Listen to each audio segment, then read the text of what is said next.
దాన్ని ఆపేసిన కూటమి ప్రభుత్వాన్ని 800 అడుగుల లోతులో పాతి పెట్టడానికి రాయలసీమ వాసులు రెడీగా ఉన్నారని హెచ్చరిస్తున్నాం. రాయలసీమకి ద్రోహం చేస్తే, రాయలసీమ ప్రజలు తిరగబడితే ఎలా ఉంటుందో రుచి చూపించడానికే ఈరోజు రాయలసీమకు సంబంధించిన అతిరథ మహారథులందరూ కూడా ఇక్కడ సమావేశమయ్యారని కూడా మీకు తెలియజేసుకుంటున్నాం. రాజశేఖర రెడ్డి గారు ఈ రాష్ట్రంలో రైతుల కోసం ఈ రాయలసీమ పొలాల్లో కృష్ణా జలాలు పరవళ్లు తొక్కే విధంగా చేశారు. తండ్రి ఒక అడుగు ముందుకు వేస్తే కొడుకు జగన్మోహన్ రెడ్డి గారు 2 అడుగులు ముందుకు వేసి నేను ప్రజలకి మంచి చేస్తానని చెప్పడమే కాకుండా ఈ రాయలసీమలో శాశ్వతంగా నీటి సమస్య లేకుండా చేయడానికే ఈ రాయలసీమ లిఫ్ట్ ఇరిగేషన్ ప్రాజెక్ట్ ని స్టార్ట్ చేయడమే కాకుండా దాదాపుగా 87% పనులు పూర్తి చేశారని కూడా మీ అందరికీ తెలియజేసుకుంటున్నాను. అలాంటి రాయలసీమకు సంబంధించిన ప్రాజెక్ట్ ని ఇదే రాయలసీమలో పుట్టి ఈ రాయలసీమ గాలిని పీల్చి ఈ రాయలసీమ ఓట్లతో ముఖ్యమంత్రిగా 4 సార్లు కూర్చొని ఈ రాయలసీమ రైతులు పండించిన ధాన్యాన్ని తిని ఈ రాయలసీమకి ద్రోహం చేస్తున్న చంద్రబాబు నాయుడికి బుద్ధి చెప్పడానికి రాయలసీమలో ఉన్న ప్రతి ఒక్కరూ కూడా ఒక్కటై ముందుకు రావాలని కూడా కోరుకుంటున్నాను. ఎందుకంటే ఎప్పుడెప్పుడు చంద్రబాబు నాయుడు ముఖ్యమంత్రి అవుతాడో అప్పుడప్పుడు రాయలసీమకు ద్రోహం చేయడానికి రెడీగా ఉంటాడని ఆయన కంబైన్డ్ స్టేట్ లో ఉన్నప్పుడు ఇచ్చిన జీవో చూస్తే మీకు తెలుస్తుంది. ఈ రోజు మళ్ళీ ముఖ్యమంత్రి అయిన తర్వాత ఏ విధంగా రాయలసీమలో ఉన్న న్యాయ రాజధానిని తరలించాడు, రాయలసీమలో ఉన్న ఎయిమ్స్ ని తరలించాడు, రాయలసీమకి నీటి హక్కుల్ని కల్పించే రాయలసీమ ఇరిగేషన్ ప్రాజెక్ట్ ని ఏ విధంగా ఆపేశాడు అనేది రాయలసీమ వాసులందరూ కూడా గుర్తుపెట్టుకొని బుద్ధి చెప్పాలని కూడా మిమ్మల్ని అందరినీ కోరుకుంటున్నాను. ఎందుకంటే చంద్రబాబు నాయుడు అంత స్వార్థపరుడు నా జీవితంలో నేను ఎవరిని కూడా చూడలేదు. ఎవరికైనా వెన్నుపోటు పడటానికి ఆయనకి వెన్నతో పెట్టిన విద్య. పిల్లనిచ్చిన మామనైనా వెన్నుపోటు పొడుస్తాడు, జన్మనిచ్చిన రాయలసీమకైనా ఆయన వెన్నుపోటు పొడుస్తాడు. అలాంటి వాడి మెడలు వంచి ఈ రాయలసీమ ప్రాజెక్ట్ ని పూర్తి చేసే విధంగా మన అందరం ఈ రోజు ఇక్కడ కూర్చున్నాం. ఇది ప్రారంభం మాత్రమే. ఇది ఇంకా ఉధృతంగా ముందుకు వెళ్తుంది. ఇది అంతిమ దశకు వచ్చే లోపల ఈ రాయలసీమ ప్రాజెక్ట్ ని కట్టడానికి కూటమి ప్రభుత్వం ముందుకు రావాలి. లేదంటే ఆ కూటమి ప్రభుత్వాన్ని కూకటి వేళ్లతో పెకిలించడానికి రాయలసీమ ప్రజలు రెడీగా ఉన్నారని కూడా కూటమి నేతల్ని హెచ్చరిస్తున్నారు. ఈరోజు చంద్రబాబు నాయుడు ఊ అంటే నాకు విజన్ ఉంది, విస్తరాకల కట్టుందని గొప్పగా చెప్పుకుంటాడే, మరి ఈరోజు ఇంత సీనియారిటీ ఉన్న నీకు ఎందుకు రాయలసీమ లిఫ్ట్ ఇరిగేషన్ పూర్తి చేయలేకపోతున్నావు అని ప్రశ్నిస్తున్నా. ఎందుకంటే రాయలసీమ లిఫ్ట్ ఇరిగేషన్ పూర్తి చేయాలంటే 2000 కోట్లు ఉంటే చాలు, కానీ చేయలేడు.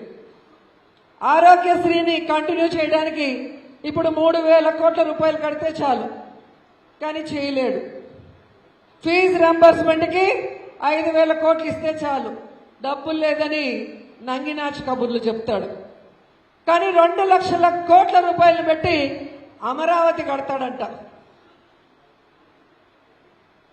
ఎందుకంటే ఇలాంటివి చేస్తే, ప్రజల కోసం మంచి చేస్తే వాళ్ళు దోచుకునే దానికి అవకాశం ఉండదు. కానీ పదే పదే కూర్చోబెట్టి మేము ఏదైనా చేస్తామని మీరు మళ్ళీ పాత పద్ధతిలో చేస్తే వీఆర్ క్లోజ్గా మానిటర్ చేస్తున్నాం. ఎవరు ఏం మాట్లాడుతున్నారు, ఎవరు ఏం చేస్తున్నారు, మీకు అవకాశం ఇస్తున్నాను.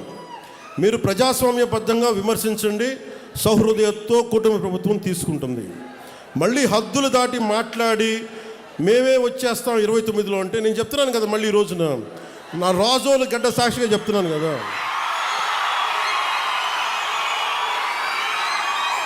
నా రాజోలు గడ్డ సాక్షిగా చెప్తున్నాను.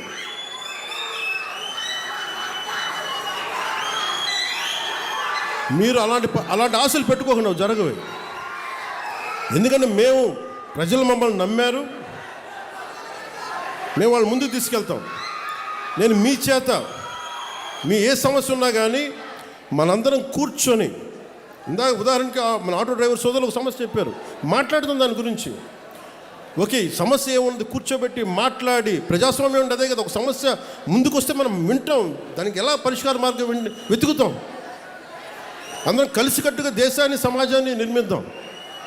అంతేగాని క్రిమినల్ యాటిట్యూడ్ తోటి ఎవరు వచ్చినా కానీ, అది నా పార్టీ జనసేన పార్టీలో ఉన్నా కానీ, కూటమి పార్టీలో ఎవరున్నా కానీ, ప్రజాస్వామ్యాన్ని గౌరవించని నాయకులు ఎవరైనా సరే, నా సొంత పార్టీలో మన సొంత పార్టీలో ఉన్నా సరే, జనసేనలో ఉన్నా సరే నేను ఉపేక్షించను. అలాంటి నాయకుల్ని, అలాంటి వ్యవహారం నడిపేవాళ్ళు నేను వదులుకోవడానికి సిద్ధంగా ఉన్నాను తప్ప నన్ను ప్రేమించే జనాన్ని వదులుకోవడానికి నేను సిద్ధంగా లేను. నేను ఇంత స్పష్టంగా నా మైండ్లో కానీ నా గుండెల్లో కానీ ఉన్నాయి. ఎందుకంటే నేను జెన్జీకి మీ భవిష్యత్తు కోసం నేను ఉన్నాను ఇక్కడ. ఎందుకంటే ఈరోజు మీ పెద్దవాళ్ళు అయిపోయారు, 40 ఏళ్ళు 50 ఏళ్ళు వచ్చేసినాయి. కానీ వాళ్ళందరికీ భవిష్యత్తు ఏం కోరుకుంటారు? వాళ్ళ బిడ్డల భవిష్యత్తు కోరుకుంటారు.